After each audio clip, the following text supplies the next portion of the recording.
Понедельник, 8:30 утра. К главному входу администрации главы Ингушетии подъезжает служебная машина. На работу прибыл руководитель администрации Башир Хашигульгов.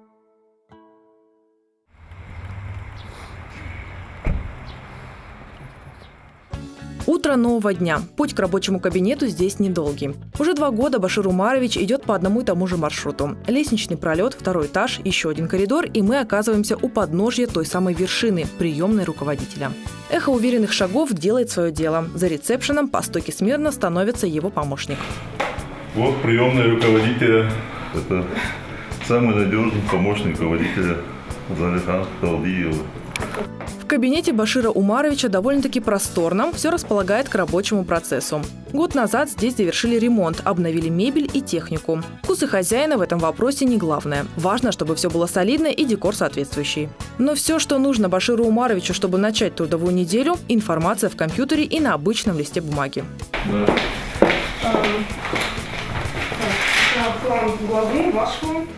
Это целый утренний ритуал, процесс, который не может быть прерван никем. Вчитываясь в пару-тройку поступивших документов и визуально выстраивая план действий на сегодняшний день, Башир Умарович серьезен, даже строг, и любой заданный ему вопрос остается без ответа. Но вновь, захватив его внимание, осторожно интересуемся. Ну, с чего, как правило, начинается ваш рабочий день? Рабочий день, как правило, начинается не с чая, во всяком случае, и не с кофе. Вот. Как правило, я просматриваю новостную ленту. Вот. Мне это очень важно, чтобы в течение рабочего дня я владел информацией. Вот. Первое. Второе, конечно, это план работы главы.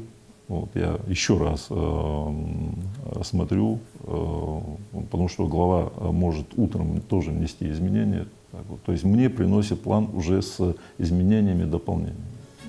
Пока руководитель рассказывает о плане работы главы, сам план претерпевает изменения. Раздается звонок. На проводе протокольный отдел администрации. И вот уже Башир Умарович делает первые пометки в собственном графике.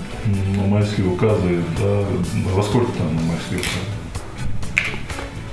Вечером глава проводит совещание по вопросу реализации майских указов Путина. На нем Башир Умарович должен присутствовать. Еще несколько задач на сегодня, и интервью может быть продолжено. Вопрос о сводке происшествий, лежащий на столе, получает ответ.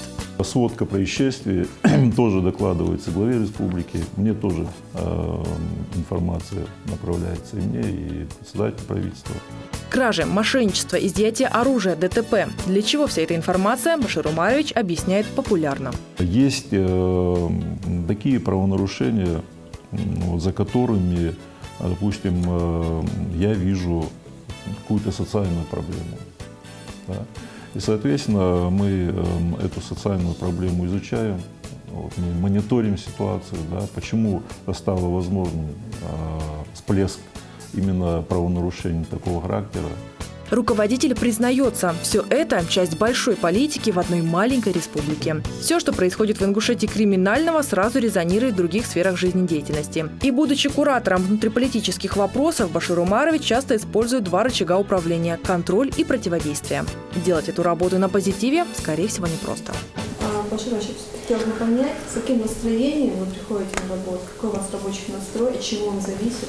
Ну, рабочий настрой, давайте разделим понятие настрой и настроение, наверное, да. Рабочий настрой любого руководителя, с моей точки зрения, я могу ошибаться, зависит в большей степени, наверное, от правильного, грамотного планирования. Вот насколько ты правильно спланировал свой рабочий день, зависит, может быть, да, эффективность и качество организации, в общем-то, твоих мероприятий. Вот человеческий фактор, то есть ваше личное ощущение, восприятие. Новый день настал, вы встали, проснулись, может быть, какие-то мысли, переживания, волнения могут как-то повлиять на ваш рабочий день? Настроение, что касается настроения, опять же скажу свое личное мнение, вот все мы люди, да, на настроение человека влияют огромное количество факторов. Согласны? Да, вот. И вполне допускаю, что человек утром вышел на работу с хорошим настроением, прежде чем дойти до работы, там звонки прошли, да, Ну, находятся люди, факторы, которые подпортили настроение. Но, опять же, скажу, что настроение руководителя любого уровня – это его личная проблема. Вот. Что я имею в виду? Я имею в виду, что настроение руководителя не должно влиять в целом на взаимоотношения в коллективе, на качество, на эффективность работы трудового коллектива. Ваши работники также же мобилизованы и настроены так более позитивно? От них также требуете улыбки на лице? Ну, во всяком случае, я улыбаюсь мало, наверное, у меня не получается. Улыбаюсь, наверное, редко. Но, тем не менее, улыбаться не запрещается. Далее традиционный разбор корреспонденции. Глядя на стопку папок, закрадываются подозрения, что эта служебная обязанность у Башира Умаровича, возможно, не самая любимая. Федеральная, местная, внутренняя почта. Сотни вопросов и решений, изложенных на бумаге, требуют усидчивости и времени. Ежедневно через руку Башира Умаровича проходит более 100 писем. Время на рассмотрение почты строго до 10 часов. Сегодня Башир Умарович управился с ней за меньшее время. Наконец, можно начать прием посетителей. В основном все свои. А в приемной руководителя начинается привычное оживление. Все по предварительной записи. Даже помощники, советники главы республики терпеливо ждут своей очереди. Вопросы у всех всегда срочные и важные. Более того, перед началом планового аппаратного совещания нужно успеть переговорить с глазу на глаз. Кто с просьбой, кто с докладом, кто с поручением от главы, а кого Башир Умарович сам просит заглянуть. Так или иначе, один в кабинете он никогда не остается. Советник за советом. Советник. Как всегда. У вас можно всегда получить хорошую консультацию.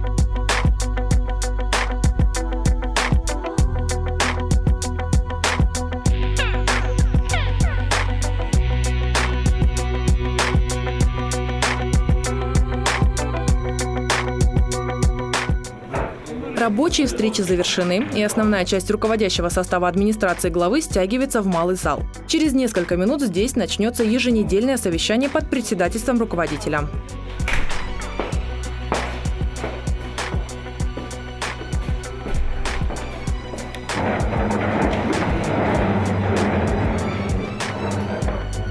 На повестке дня подготовка номенклатуры дел администрации главы, дополнительное образование госслужащих, а также кадровые вопросы. Из участников весь руководящий состав. В подобном расширенном формате Башир Умарович проводит совещания раз в месяц. Но вне зависимости от количества участников, два первых вопроса повестки являются традиционными. Это план работы главы республики и контроль за исполнением его поручений.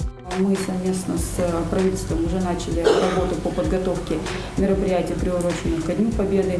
Уже формируется совместно с муниципальными образованиями тот итоговый большой план, который у нас пойдет в средства массовой информации. Еще один вопрос, Марина Кирилловна. Опять же, глава заострит внимание на проверке организации исполнения плановых мероприятий, связанных на период подготовки к проведению 25-й годовщины. Здесь мы с вами определялись, что, включая руководителя, заместителей, мы выедем в муниципальное образование, будем пристально изучать, как реализовывать поручения.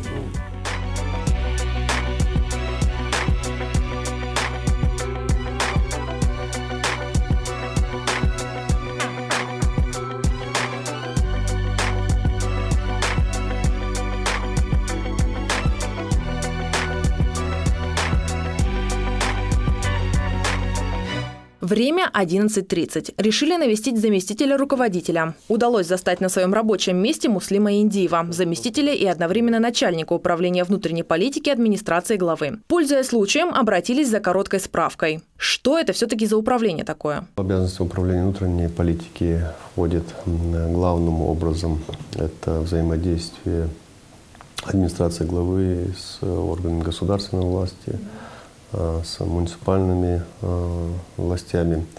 Это работа над имиджем, позитивным имиджем руководства республики. Это взаимодействие с общественными организациями, религиозными объединениями, молодежными объединениями. В целом это общее консолидирующее направление, которым занимается наше управление. Ваш опыт работы мэра вам передался?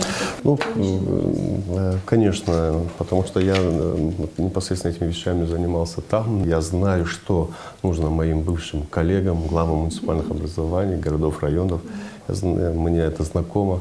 Я знаю, какая нужна подача, в какой форме нужно их поддержать, где их нужно и необходимо услышать, и какие нужно предпринимать неотложные шаги, меры для того, чтобы им в том или ином вопросе помочь. В том же крыле через несколько кабинетов потревожили еще одного заместителя Башира Умаровича, Александра Чекашкина. В чем заключается специфика вашей деятельности, вашей должности? Чем вы занимаетесь в администрации? Я курирую 3 направления в деятельности администрации. То есть в первую очередь это канцелярия главы Республики Ингушетия, это приемная главы республики и правительства республики и отдел информатизации.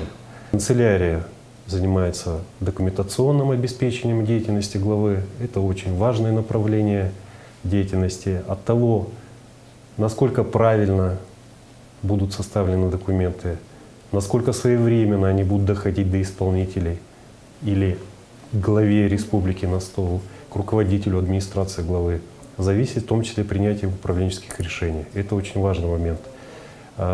Приемная главы республики и правительство республики тоже занимаются очень важным направлением. Это работа с обращениями граждан. Как известно, законодатель прямо говорит о том, что все граждане имеют право обращаться в органы государственной власти, в органы местного самоуправления, к должностным лицам. И насколько будет правильно выстроен процесс, своевременно будут обрабатываться обращения, в том числе и коллективные обращения, зависит в том числе и развитие даже республики в целом. Желание посмотреть саму администрацию, а точнее ее самые красивые места, побудило нас напроситься на экскурсию. Первым делом по залу славы. Башир Умарович и его первый зам Мадина Гойгова любезно организовали нам эту прогулку. Зал славы под огромным куполом здания администрации – это то место, где глава республики ежегодно оглашает послание Народному собранию, проводит церемонию вручения госнаград и ряд других мероприятий. Убранство помещения впечатляет. Право гида Башир Умарович передает Мадине Гойговой. Приглашали известного художника Абдул Загир Мусаев.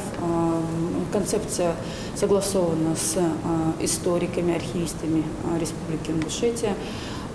Здесь присутствуют элементы из нартского эпоса, здесь есть представлены различные легенды, истории, которые как раз-таки богаты, и история ингушского народа. Рабочая группа имела перед собой 2 задачи. Первая – это и художественное оформление, поэтому уже в рамках данной рабочей группы была, так скажем, создана подгруппа, которая состояла из числа художников, архитекторов, специалистов в области данного направления.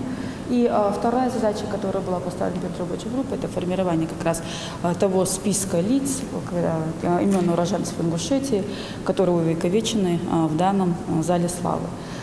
Все имена, которые здесь находятся, это имена людей, которые внесли невесомый вклад в становление и развитие республики.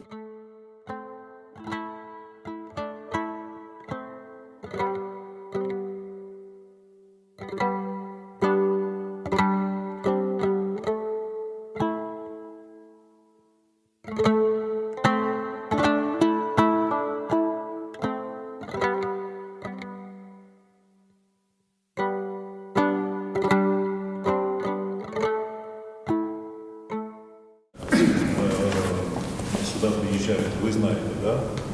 В главе приезжают руководители регионов. Памятные фотографии делают? Памятные фотографии, да, это уже стало традицией. Так и живем.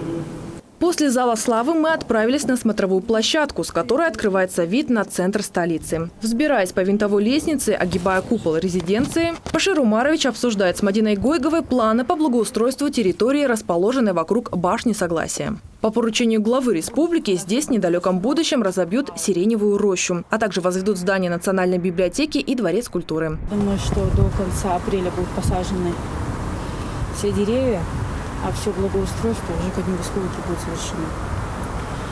по открытию. Плюс, если представить еще с двух сторон 13-метровые, у нас получается 12-13 метров, памятники воину-защитнику и амазонке. Тоже на этой площади не будет стоять лицом к администрации.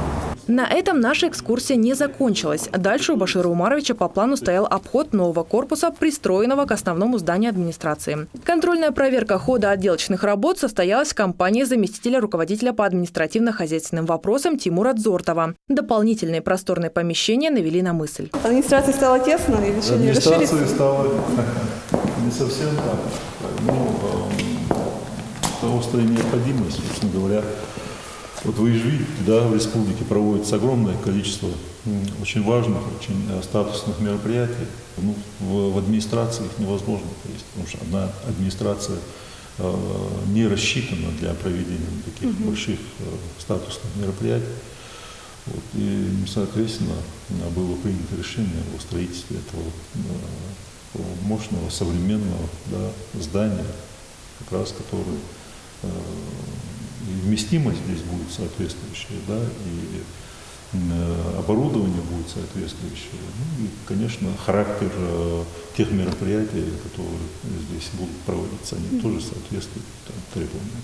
Высокий уровень и качество для главы республики первостепенным, признается Башир Умарович. Если принимать федеральных и региональных чиновников, то только в самых лучших условиях. Это не просто политические издержки, а дань уважения гостям. Гости Ингушетии достойны самого лучшего.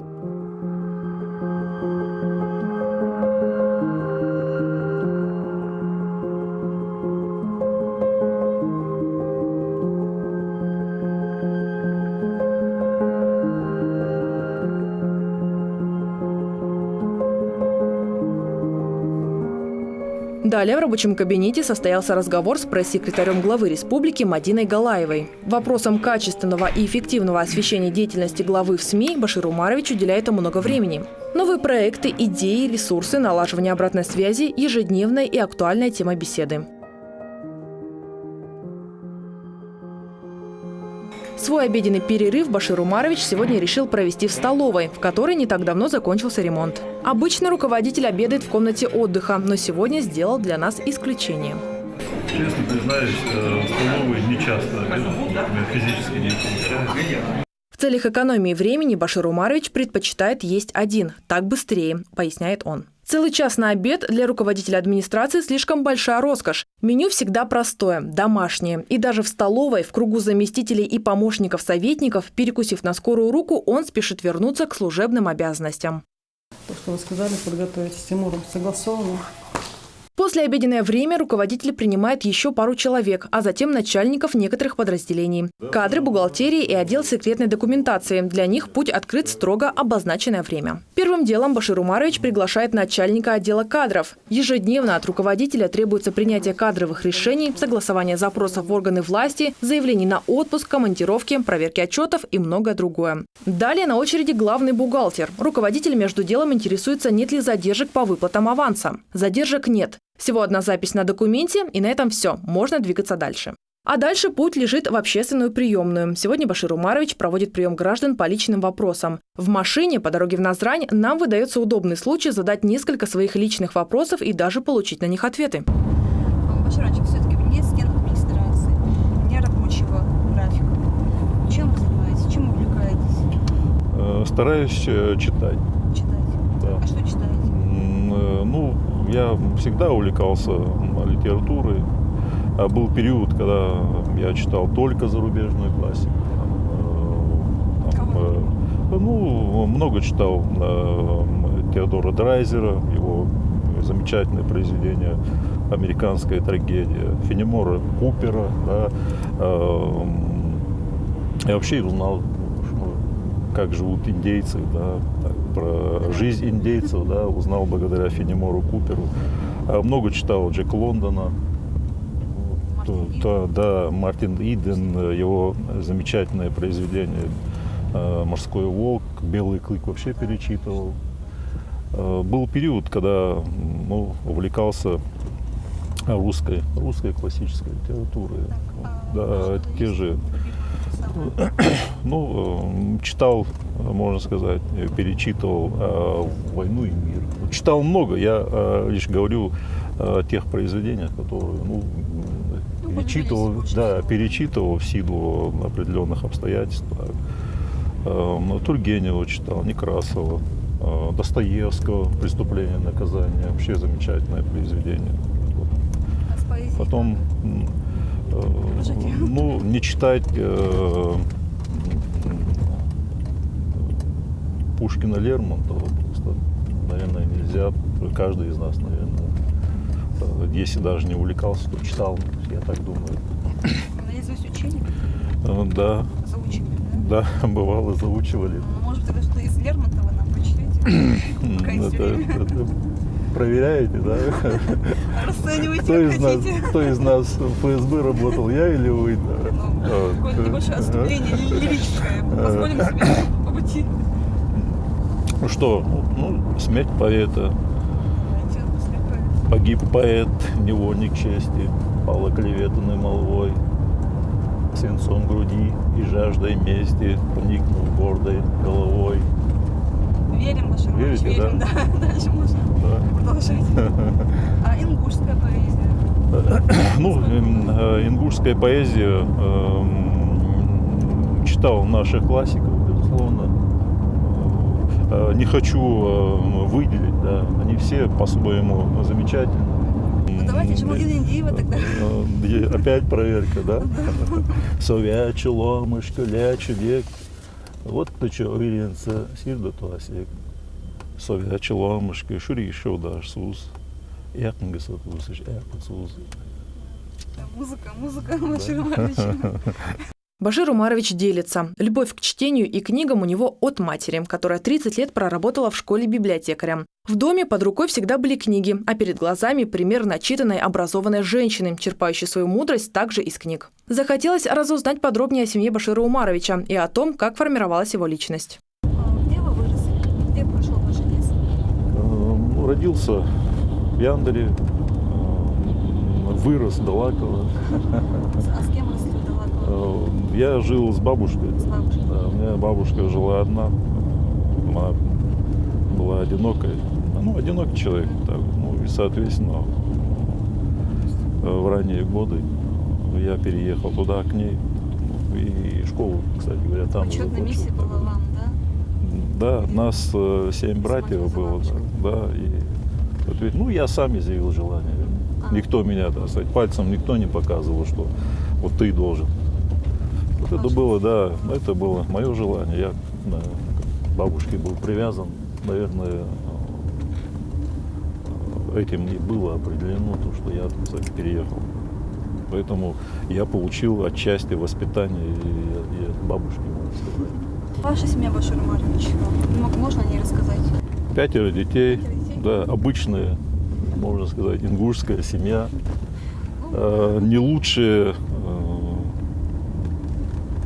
вашей семьи, может быть и не хуже. Я же говорю, обычная наша ингушская семья. Свои дети всегда лучше. Да, каждый родитель так думает, во всяком случае. Почему лукавите? Я так не думаю. Во всяком случае, они мне проблем не доставляют. Да. Чтобы ими гордиться, особых успехов у них нет, но тем не менее, это моя семья, моя жизнь. Прибыв на место, руководитель спешит поздравить сотрудницу общественной приемной, отмечающей свой день рождения.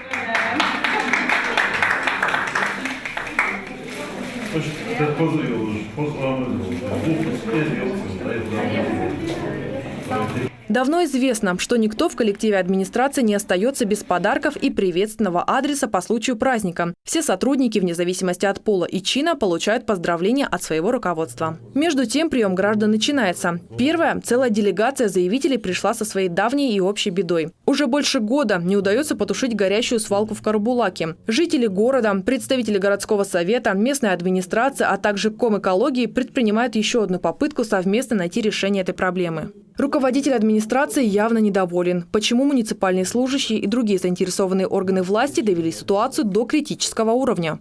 Все, что делается, все, что творится на территории муниципалитета, вы несете за эту ответственность, вы имеете в виду. Это, Магомед, это вы мне объясните, да, что, а вот им-то, да, рядовым гражданам, вы села, вы не объясните, для них вы власть там. Горит свалка на вашей территории, ваш полигон горит. Поэтому здесь мне важна уже ваша позиция, ваше участие в этом вопросе. Если ваше участие есть, почему горит тогда уже, сколько уже вопрос стоит? По свалке решение принято ее закрыть, свалку удержать. А с проблемой ее потушить и законсервировать. Участок, горячий участок, примерно объем лиц. Площадь? Да. Ну там несколько очагов, которые возмирают в течение недели администрации. В Алтике мы тоже там чем можем помогаем. На Хабу, администрации возможность включить именно финансовая возможность, чтобы там технику нанять, людей нанять. Все, кто чем может, помогает. Башир Умарович пообещал направить в Карабулак ряд экспертов для оценки масштабов общей площади возгорания. Затем в ход пойдет техника, необходимая для ликвидации тлеющих очагов. Повторная, уже отдельная встреча состоится с председателем Комэкологии, который проинформирует руководителя администрации о промежуточных итогах этой работы. Жительница селения Барсуки обратилась от лица жителей улицы Правобережная по вопросу переноса трансформатора, который расположен на проезжей части улицы. Для его переустановки местная администрация отвела им подходящий земельный участок. Даже нашли спонсора, который заасфальтирует отведенную площадь. Но дело встало из-за МРСК. Башир Умарович выразил готовность посодействовать в данном вопросе. Здесь же представителю МРСК была озвучена настоятельная просьба изучить возникшую проблему и принять соответствующие меры.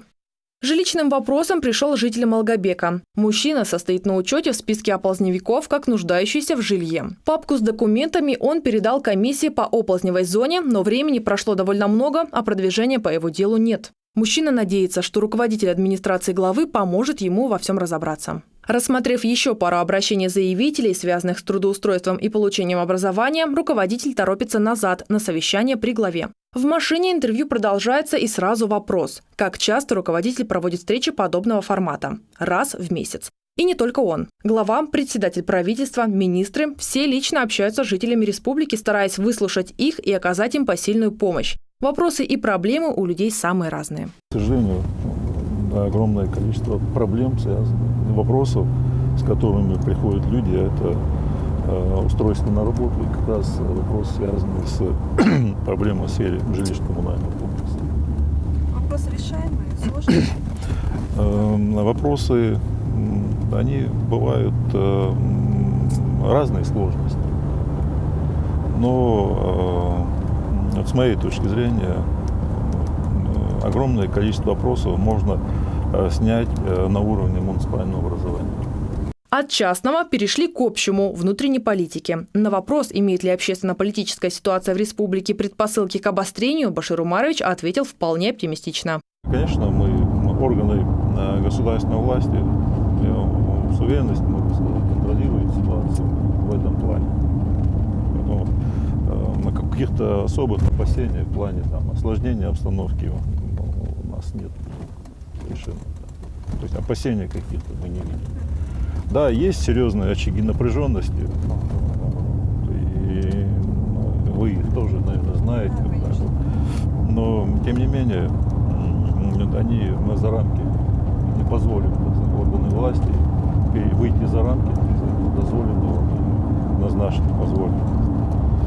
То есть за рамки правового поля, я уверен, никто не будет. А так, пожалуйста, никто никому не мешает высказывать свою точку зрения. Мы живем в правовом демократическом государстве, не можем запретить все. Как раз здесь хочется понять вопрос освещения тех проблем, которые имеют место быть. Вот мы знаем, что у людей, жителей республики, возникает много вопросов к власти, и не всегда не получают на них ответа.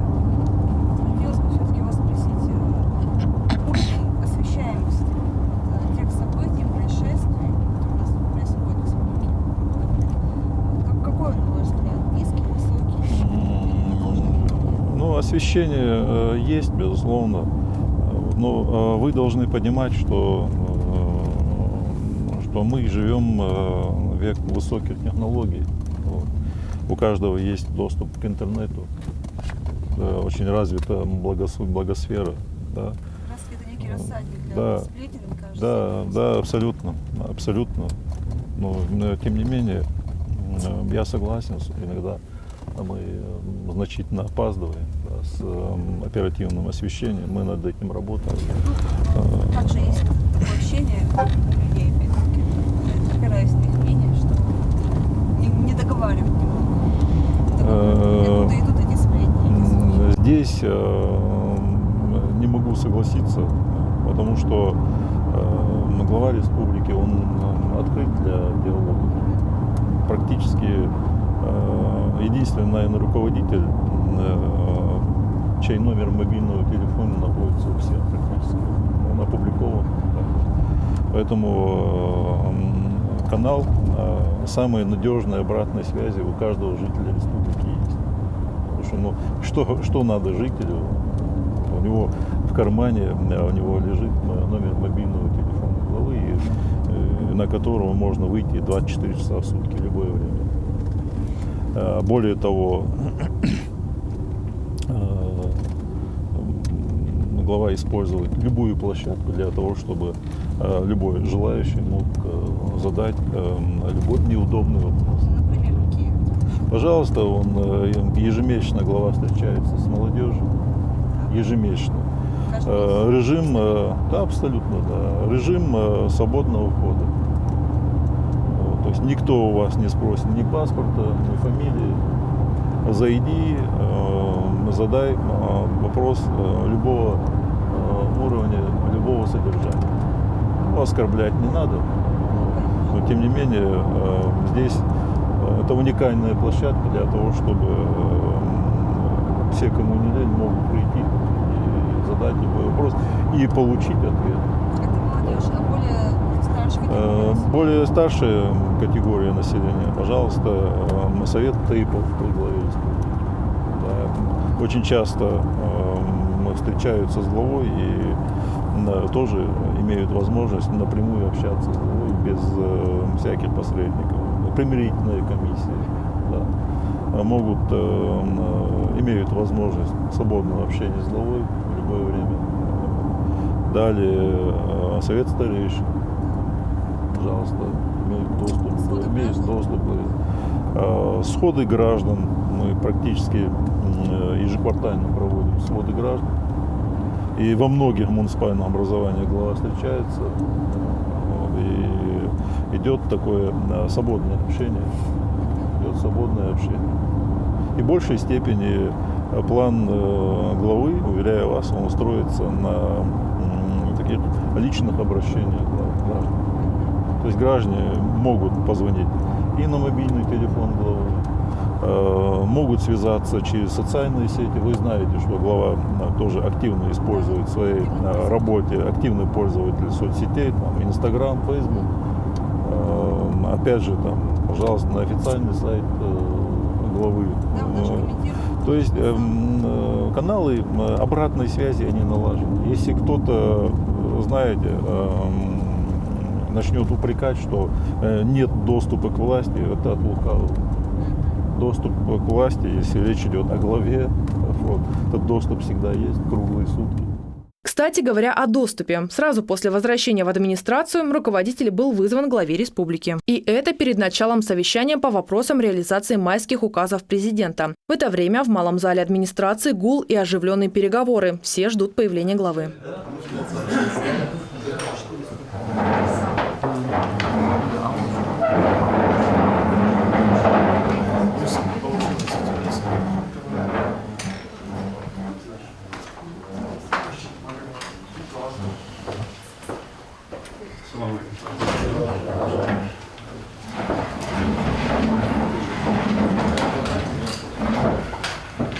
Давайте проведем сегодня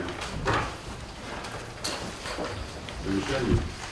Глава Ингушетии Юнусбек Бамадгиревич Евкуров внимательно и напряженно слушает отчеты чиновников. Один за другим докладывают о ходе исполнения путинских указов в сферах социальной политики, экономики, образования, здравоохранения, ЖКХ и не только. Уверяют, мол, мероприятия по реализации поручений президента проведены успешно. Но если где-то справились не лучше, то и не хуже. Средняя зарплата в экономике снизилась, по всей России. А достигнутый показатель 2015 года мы сохранили. Поэтому это нормально по всем субъектам. После совещания в рабочий кабинет руководитель возвращается не один. Первый заместитель председателя правительства Муслим Дзейтов и вице-премьер Урусхан Евлоев, пользуясь случаем, заглядывают к Баширу Умаровичу, чтобы обсудить итоги совещания и иные вопросы. Марит Газдиева также не прошла мимо кабинета руководителя администрации. Времени вести с министром культуры беседы о прекрасном, к сожалению, не осталось. А вот о насущем поговорить пришлось. Самым неожиданным и приятным стал визит вежливости председателя правительства Ингушетии Руслана Гагиева. Глава Кабмина навестил Башира Умаровича сразу после выхода от главы республики. Приемная руководителя, да? Ахмед Мухтарович, нет, еще не освободился, у него еще посетитель. Да, немножко подождать придется. Урвав несколько свободных минут, мы наведались к Тамерлану Гандалоеву, еще одному заместителю руководителя. На вопрос, чем именно занимается, Тамерлан Хамидович дал исчерпывающий ответ. В мои обязанности входит правовое обеспечение деятельности главы Республики Ингушетия и, соответственно, администрации главы Республики Ингушетия. Помимо этого, актом главы Республики Ингушетия, указом, я являюсь полномочным представителем главы республики в Народном собрании Республики Ингушетия, а также в Конституционном суде Республики Ингушетия. Ну, соответственно, отвечая за взаимодействие с судейским корпусом и с управлением мировых судей, а также с управлением Министерства юстиции по Республике Ингушетия. Пока нас не было, руководитель успел принять пару чиновников и подготовиться к последнему на сегодня мероприятию – совещанию с заместителями глав муниципальных образований, курирующих вопросы внутренней политики. В новом формате мы впервые, пожалуй, обсуждаем проблемы, связанные с внутренней политикой. Это, по сути, сегодня ключевая проблема, поэтому я предлагаю работу построить следующим образом. Заслушаем доклад заместителя руководителя администрации, начальника управления внутренней политики Индиев Муслим Алиханович. Ну и дальше послушаем о сформировавшихся проблемах на территории муниципального образования в части, касающейся сферы внутренней политики. Должности заместителей глав местных администраций по вопросам внутренней политики были образованы в прошлом году по поручению главы республики. Их основная задача – обеспечение стабильной общественной политической ситуации на территории муниципальных образований Ингушетии. Но, к сожалению, немногие справляются с возложенными на них обязанностями. Администрациями муниципальных образований не всегда информируют о появлении очагов роста общественного напряжения и чрезвычайных происшествиях, что не позволяет принимать своевременные оперативные меры на упреждение. Нет четко выстроенной системы по выявлению конкретных кризисных ситуаций, находящихся или потенциально предрасположенных к достижению общественно-политической напряженности, при которых возникает угроза дестабилизации ситуации в муниципалитете.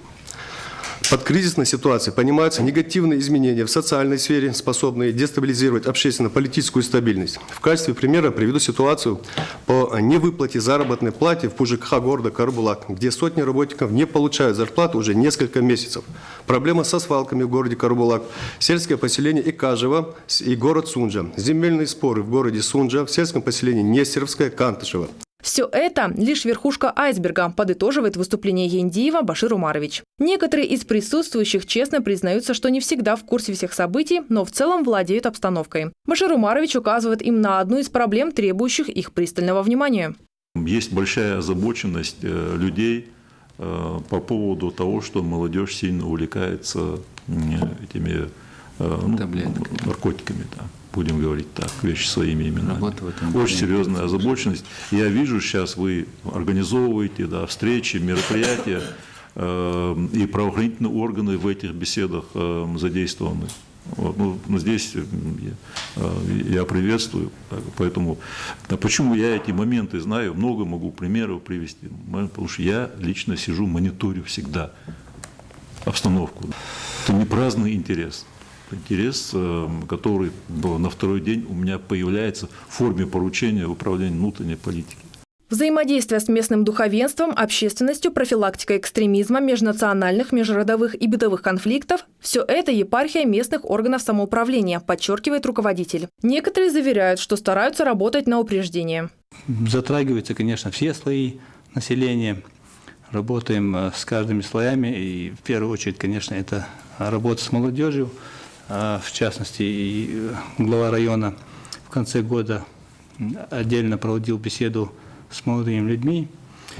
чтобы это было в более доступном языке, без всяких таких узких форматов. Вопрос, ответ. Беседа тоже довольно-таки удачная, мне кажется, состоялась. Каждый смог высказаться на совещании, рассказать о наболевшем без всякого формализма. Башир Умарович с пониманием отнесся к наличию некоторых препонов в работе местных администраций. Но он все же напомнил, что необходимо в короткие сроки наладить тесное взаимодействие с участковыми, всеми оперативными службами и своевременно информировать администрацию главы обо всех происшествиях и событиях. Вот подача оперативной информации не ради того, чтобы мы что-то там зафиксировали. Да?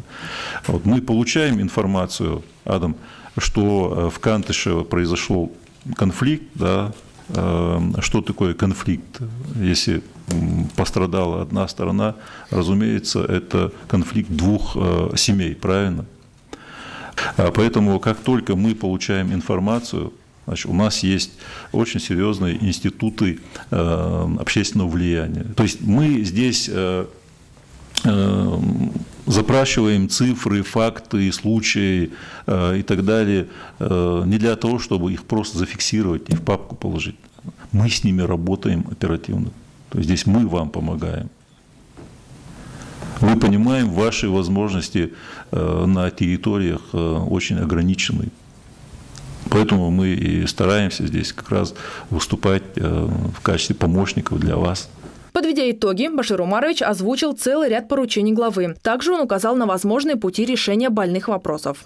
Для нас самое главное – это контроль, или точнее держать палец на пульсе общественно-политической ситуации. Нам нужна стабильность. Другого мы вообще не воспринимаем. Стабильность только и только стабильность. Коллеги, вопросы есть? Нет? Замечания по ведению? Нет? Я благодарю вас. Баркалды Алия Салшан.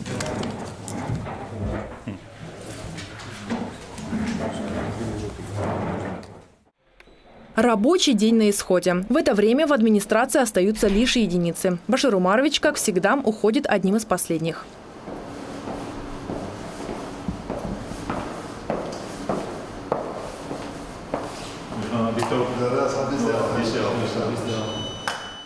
Каким был этот день? Насыщенным, долгим, трудным. Так или иначе, мы увидели внутреннюю кухню администрации и работу ее руководителя. И, что немаловажно, его самого, таким, какой он есть.